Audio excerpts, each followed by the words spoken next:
승객 2명을 태우고 운전을 하던 60대 택시기사가 갑자기 의식을 잃고 앞차를 들이받았습니다.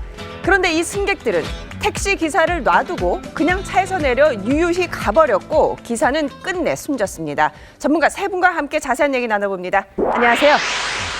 네, 손수호 변호사님, 네. 어디에서 벌어진 일입니까? 네, 어제 아침 8시 40분경이었는데요. 대전 서구에 있는 한 도로에서 발생한 그런 사고입니다. 60대 이모 씨가 운전하는 그 택시가 예. 주행하다가 이제 앞차를 들이받았는데요. 앞차를 들이받은 것뿐만 아니라 이제 그 사고가 났음에도 불구하고 조금 더 30m가량 직진을 할 정도로 예. 뭔가 이상했습니다. 예. 알고 봤더니 이 택시 운전자가 예. 급성 심장마비 증상으로 의식을 잃었고 또 얼굴도 창백해지고 침까지 흘리고 있었다고 합니다. 그런데 더욱 놀라운 사실은 예. 사실은 이렇게 됐는데 그 승객들이 두 명 예. 있었음에도 불구하고 신고를 하지 않았어요. 그리고 또 자기들이 이제 그 여행길이었거든요. 그래서 여행길을 가야 되는데 이제 버스를 타야 된다. 공항까지 가려면 그 버스 시간이 촉박하기 때문에 자기 짐은 꺼내 갔지만 신고는 하지 않았던 그런 사건입니다. 아니 그러니까요. 이윤혁 교수님, 네. 지금 승객의 한 사람은 조수석에 있었고 한 사람은 뒷좌석에 타고 있었다고 합니다. 네. 이 사람들 뭐 한 거예요? 이 기사님이 의식을 잃었는데? 예, 의식을 이제 잃었음에도 이제 본인의 그 스케줄에만 골몰했던 것 같습니다. 자기 스케줄이요. 예, 뭐냐면 이제 그 공항 버스를 이제 타고 인천공항으로 가야 되는데 예. 지금 뭐 시간이 뭐 촉박했다라고 얘기를 하고 있는 것 같습니다. 예. 그러다 보니까 그 조수석에 있어서 이게 그 가속 페달이 밟아져서 진전하고 있음에도 예. 근데 이 사람들도 놀랐을 거 아니에요? 놀라긴 놀랐지만 예. 응급 조치와 구조 조치를 전혀 하지 않고 상당히 좀 충격적인 것은 이제 차가 이제 멈췄지 않았습니까? 예. 그러고 나서 뒤에 트렁크로 가서 본인이 준비했던 골프 가방, 그다음 골프 여행 장비를 빼고서 그다음에 이제 갔던 거죠. 아니 지금 기사님이 침 흘리면서 지금 죽어가고 있는데요. 네, 그러다 보니까 신고 자체도 전혀 하지 않고 옆에 목격을 하고 있던 분이 신고를 해서 119 구급대가 이제 도착을 이제 했는데 예. 본인의 그 진술 자체는 다른 사람이 신고를 할 거라고 생각하기 때문에 나는 안 했다라고 얘기를 하고 있는 것 같습니다. 예. 그러니까 소위 그 방관자 효과 같은 거죠. 우리가 그 1969년도에 뉴욕에서 예. 한 40명이 다 지켜보고 있는데 여성을 강간 살해한 사건이 있었습니다. 그래서 예. 그 사건 이후에 방관자 효과라고 하는 이름이 생겼는데 이번 사건도 도시의 냉랭함, 도시의 황량함이 묻어난 네. 나 몰라라 하는 이와 같은 사건이 아니라 생각합니다. 그렇군요.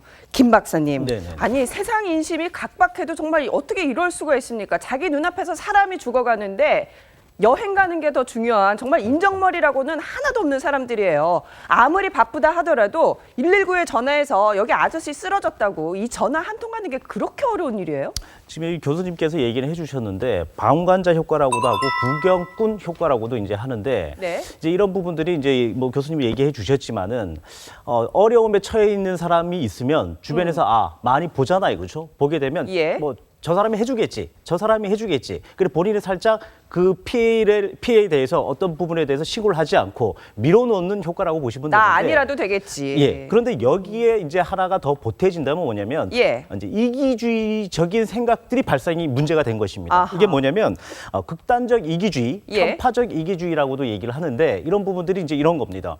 스스로에 대한 문제. 이게 특별하게 큰 그 뭐 이점이 없다라고 생각을 한다면 네. 그냥 놔둬버린다는 겁니다.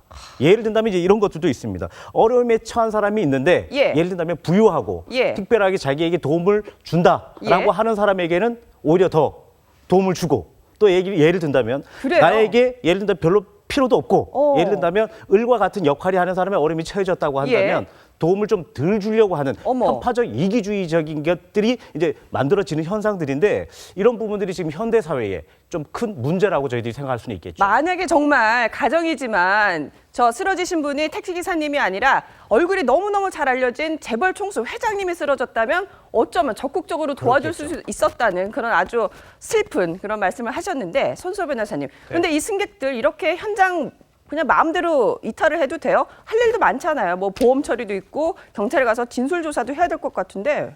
그렇죠. 이것저것 다 해서 도움을 주고 또 사건 처리에 이제 협조를 해야 될 것 같은데 예. 사실 그게 법적인 의무냐는 또 다른 문제가 됩니다. 네, 물론 당연히 이제 사고 수습에 그 도움을 준다면 참 좋은 일이고 그렇겠습니다만 법적으로 의무 있는지를 따져봐야 되는데요.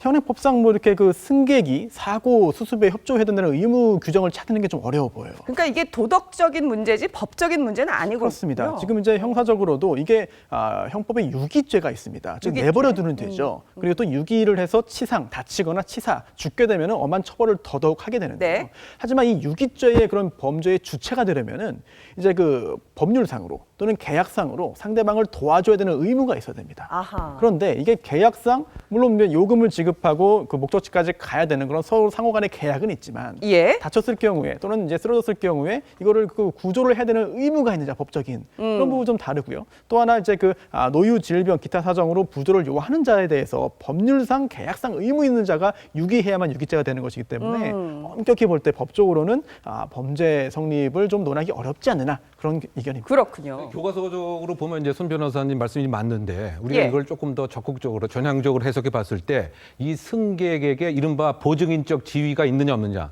즉 이와 같은 상황을 겪고서 사회 상규상 또 조리상 구조해야 할 의무를 부과할 수 있느냐 예. 이것이 이제 관건인데요. 예. 이 법 정책적으로 봐서는 지금 사회 공동체의 의식을 우리가 조금 더 필요한다고 하는 측면에서는 네. 설령 법령상의 의무, 계약상의 의무는 없지만 사회 상규상 공동체 생활을 하면서 조리상에 네. 분명한 의미가 있다라고 한다, 의무가 있다고 한다면 보증인적 지위가 있다라고 볼 수가 있고 그러면 부작위에 의한 뭐 여러 가지 범죄를 우리가 예. 논할 가능성도 사실 상당 부분 있지 않는가 저는 그렇게 좀 보고 싶습니다. 이 사람 목숨 구하는 것보다 자기들 여행 가는 게 더 중요한 사람들에 대해서 지금 여론 아주 매질을 가하고 있습니다.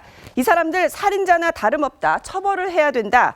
트렁크 버튼 눌러서 자기들 골프 가방은 꺼내가면서 참 그 사람들 눈에는 죽어가는 사람은 안 보였냐. 자, 한 명의 생명보다 골프 여행이 더 중요한 사람이다. 정말 질타가 쏟아지고 있는데요. 네. 네, 그 6월에 그 법안이 하나 발의됐습니다. 그게 뭐냐면은 구조가 필요한 자를 구조하지 않았을 때 1년 이하의 징역 또는 300만 원 이하의 벌금에 처한다는 처벌 규정을 두고 있는 새로운 법안이 지금 발의가 됐는데요. 아직 예. 통과는 안 됐어요. 통과가 안 됐어요. 네, 만약에 통과가 된다고 한다면 현행법상 뭐 유기죄 여부를 논할 필요도 없이 예. 모든 경우에 도와줘야 되는 도움을 받아야 되는 사람이 있다면 예. 바로 도움을 줘야 되고 안 주면 처벌받게 되거든요. 이 법이 통과된다면 굉장히 큰 변화가 예상됩니다. 그렇군요. 김동철 박사님, 그나저나 이 택시기사가 갑자기 의식을 잃은 이유는 밝혀졌습니까? 이제 심혈관 문제인 것 같다라고 이제 주변에서 얘기는 하는데 뭐 이제 예. 더 자세한 것들은 이제 어쨌거나 이제 예. 국가수를 통해서 이제 저희들이 이제 조사를 해봐야 되는 문제인데 보통 이제 그 고령의 운전자들도 마찬가지고 예. 운전 이제 기사분들이 예. 장기간 이제 좀 앉아 있는 시간이 많습니다. 예. 그리고 이제 요즘 상당히 이제 그 무더위가 덥고. 상당히 길었었잖아요, 그렇죠? 그러다 보니까 사실 심혈관 쪽은 무더위에 상당히 연관이 많이 있습니다. 아하. 그래서 이제 혈관이 이제 팽창이 되고 예. 예를 들면 심혈관에 문제가 분명히 생기는데 예. 이분이 예를 든다면 이제 당뇨라든지 예. 예를 든다면 혈압이 이제 높다든지 혈압에 대한 문제가 생겼으면 갑자기 쓰러질 수도 있거든요. 그렇군요. 그래 이런 문제가 발생할 수 있는 이제 운전자들이 많기 때문에 저희들이 좀 주의를 좀 드리고 예. 이게 봐야 되겠죠. 그러니까 저희들도 택시를 타보면 요즘에 택시 기사님들이 굉장히 그 어르신 분들이 많더라고요. 그러니까 그러면 그럴수록 더욱더 이 택시 기사님들의 건강 관리도 각별하게 하셔야 될 것 같고요. 이 승객들은 참 괘씸하지만 다행히 다른 인명 피해가 없었다는 점은 그나마 다행이 아닌가 싶습니다. 자, 이렇게 위험에 처한 사람을 구해주지 않으면 법적으로 처벌을 받는 이른바 착한 사마리아법이 이래서 필요한가 싶기도 하네요.